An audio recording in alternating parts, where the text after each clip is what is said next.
Whittaker, return to Boston.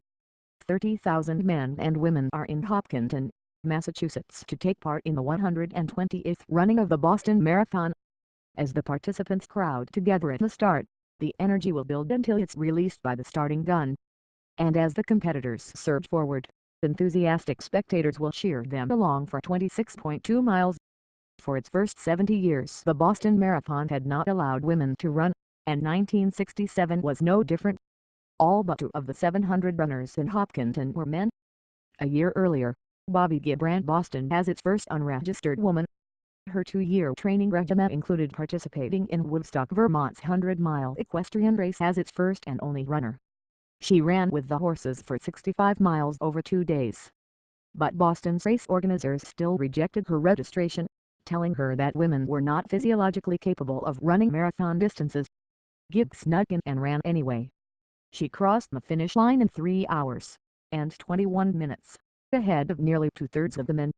When Gibb returned in '67, another lady was in the crowd. By using her initials on the race form, Catherine Switzer was assigned bib number 261 and became Boston's first registered woman runner. With her big numbers pinned to her sweatshirt, it didn't take long for Kate Switzer to attract the attention of the media and the race manager. Outraged that a woman had registered for his race, he chased Switzer down, yelled at her, and tried to rip her big numbers off. Iconic photographs of the confrontation became front-page news around the world. But despite this aggressive attempt to force her to stop running, Switzer never lost her stride. Instead, the race manager was shoved to the curb by a fellow runner and racer 261 kept on going.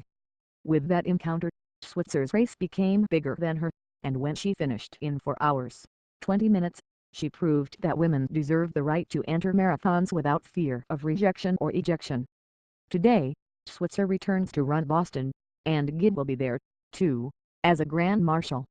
Thanks to these pioneers, Switzer will be joined by nearly 14,000 other women marathoners.